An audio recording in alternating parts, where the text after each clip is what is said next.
Hi, welcome to Ranger Garage. I'm glad you found our channel.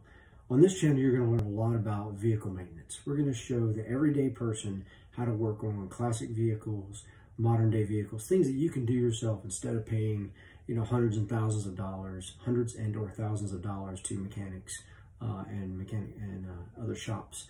We'll teach you some customization, some modernization stuff. I hope you enjoy this video. If you do, please subscribe. Please give us a thumbs up. And if you have any questions about the work that we've done, maybe it wasn't clear, feel free to email us at rangergarage@gmail.com. Hope you enjoy. Hi, welcome back to Ranger Garage. Today, what we're going to be working on the Bronco is some idling issues. Like a lot of people have seen on the web with some of these older Broncos and Ford F-150s, you have a problem where after you've been driving it for a while and you pull to a stop, the vehicle shuts off. And then it's slow to start or has a drag to start. Now, that is usually one of three things or a combination of all. One is an oxygen sensor, which goes on the exhaust. The other is an idler air control valve, which I'll show you where that is. And the other is the map sensor. Well, I've already replaced the map sensor and the problem has not been resolved.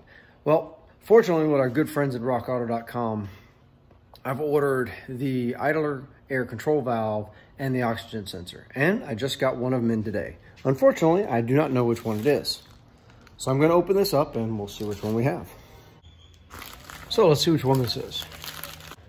Okay, looks like it's an oxygen sensor. So we're going to install this here in a few minutes, and I'll show you where that goes and how that's installed. So what I guess I'm expecting on Monday, or hopefully today, but on Monday I'm expecting the idler control valve. The other possible option item that it could be is the throttle position sensor, which sits up under the bottom of the throttle body, and I'll show you where that is. I did not order one of those because I believe somewhere in all this junk I've got one. If I didn't throw it away. And if these items don't work, then I'll just call our friends at rockauto.com and have them send me a new one out. I highly recommend, if you're going to do it at rockauto.com. This position sensor, for example, was somewhere around 40 or 50 bucks at AutoZone and O'Reilly's. I want to say I paid somewhere between 17 and 19, 20 at the max at rockauto.com. And the same for the idler air control valve. About the same price at both places. So rockauto.com. All right, thanks. We already talked about the oxygen sensor, which we were going to install, and I got a great surprise a few minutes ago when the idler air control valve showed up. So guess what? We're going to get a chance to install that. So first, what I'm going to do is I'm going to show you basically where these items are, and then we'll get ready to install it. So first things first. So for the air idler control valve, that is this item right here. You unplug this, and then there are two bolts, one right here, and then one right below it, right down here. And they bolt directly into the throttle body. And then that pops off. There's a little gasket that goes between it. It's a pretty simple process. Although I may have to repaint mine because, as I will show you, the new idler control valve is right here. And that will basically go in place of that. And the gasket goes right between here. It's a pretty simple process. So we'll take care of that. Now, as for the oxygen sensor that we had discussed earlier, the oxygen sensor here, and there's a little plug right here at the end. It's got a little plug here, okay? And that goes into the exhaust system. And I will show you where that goes right now. So we'll come down right behind the front wheel.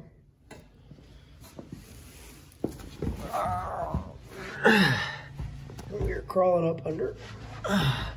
my Bronco. And you'll see it right there. That is the oxygen sensor. It plugs right into the Y pipe. Try to get a better view here. So there's where it comes off the heads that I painted that didn't stay painting. So much for flame-proof paint, right? And then the oxygen sensor goes right into here, and then it plugs right into there. It is a very simple process. You just need the wrench to pull it out of there. So we're going to do that, and I'll show you each step of the process. The first step we want to do is we want to push in on this button right here and disconnect this plug. I got it started because I needed 2 hands to do it, but it came out in a matter of half a second or two, so it's not difficult. Obviously, if yours is stuck, you probably use some of that electrical spray cleaner to kind of get some gunk out of there. That'll take care of it. The next thing here is we're using a 7/8 wrench, and you may have to use 2 hands to get this thing going, but all you have to do is just unbolt it just like this.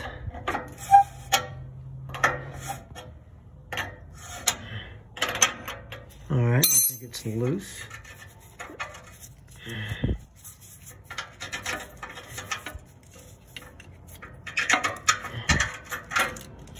And as you see how old that oxygen sensor is, then we'll just take the new one here that we got, and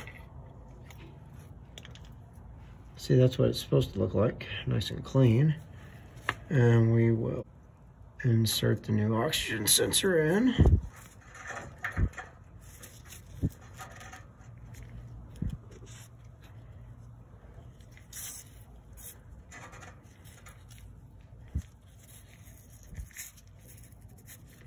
I'm going to use the wrench here and tighten this down. I'm going to put this down and use 2 hands, and I'll get back to it and show you what it's like when it's done. Okay, now that I got that done, you notice that this washer here, all the way down, if you notice when we first started, when I put the camera down, it was very loose. So it does take 2 hands, and you know, it'll get stiff and then loosen up and so on and so forth. But you got to make sure that it gets done all the way to seal that up. And so that is in there pretty tight. I think we're good to go. Now the next thing we have to do is make this final connection here. And if you remember, you just take this piece right here and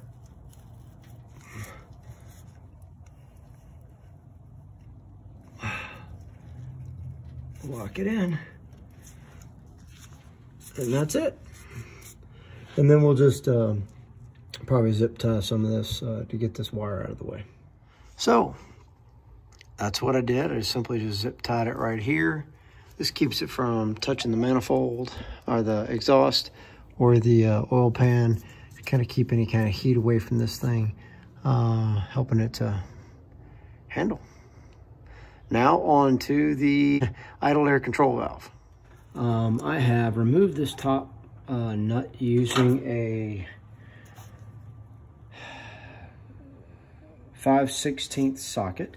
I still have the last one in there, the bottom one, there's only 2, and I'm going to take that off now. I've already loosened it up, so I'm sorry that didn't come out on the video. All right, I'm going to set the phone down just for a second. Here's the final screw. All right, now I'm going to take this, and I'm going to disconnect this cable right here.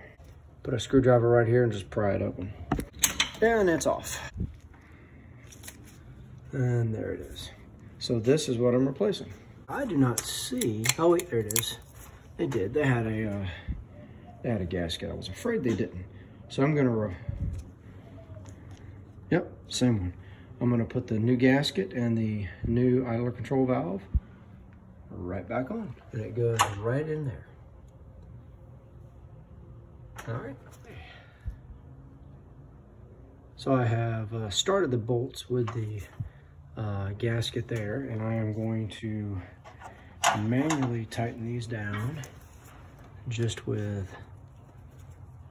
my hand here.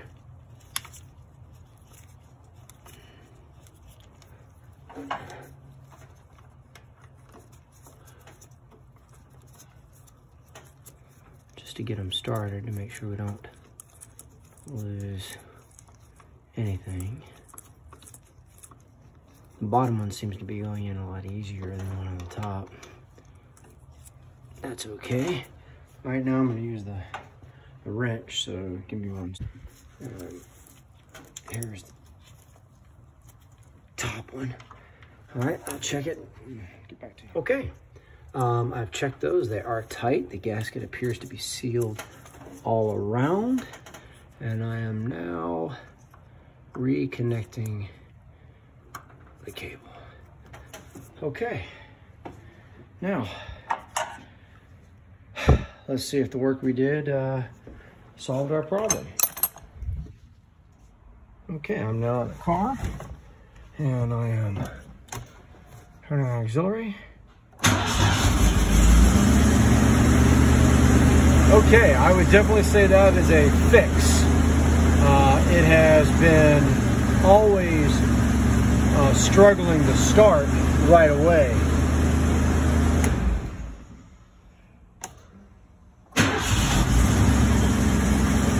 Looks like it's good to go.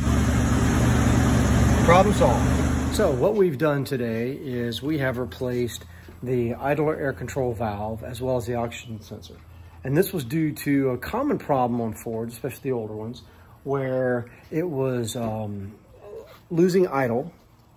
And when after driving for a while, I pulled a stop sign, and you have to keep revving the engine to keep it running. Some of the newer cars, knock sensors are a problem with that. This one, not so much. Anyway, so the bottom line is we replaced both of those, and it appears to be starting up right away, which is a good sign. It was not doing that before. You had to give it gas, and if you have to give it gas to start it, that's also a surefire symptom of it's one of those two items, but also one of the three, which is throttle position sensor is another one, and the map sensor right here. I told you I'd already replaced that. Also got that from rockauto.com. 2 bolts, one here, and unplug it, set it back down, reconnect the hose, plug it back in, bolt it down. It took 10 minutes, maybe 5. These are easy fixes, and it looks like it may have solved my problem, which is fantastic considering the Bronco is almost ready. Now, the next big project we're going to be tackling is the alternator.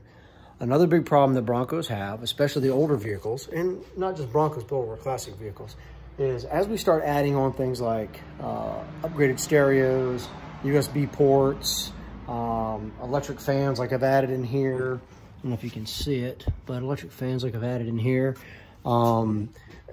It starts to overtax the alternator here. These alternators are usually 65, 70 amp alternators. What I'm installing is a 190 amp alternator. I ordered it through Jeff's Bronco Graveyard. If you're a Bronco or a Ford F-150, 80s model and later, highly recommend them. Their shipping prices are a little high, but sometimes they're the only place. For example, this alternator, that was the only place I could find one where someone would guarantee the fit. That's difficult with a lot of other companies. In fact, some said they don't even exist out there. So it was a good call, and we're going to be installing that this weekend. And then we're also going to go back and tackle the headliner, which is ready to go in. If I don't see you again, see you next time on Ranger Garage. Thanks for joining us.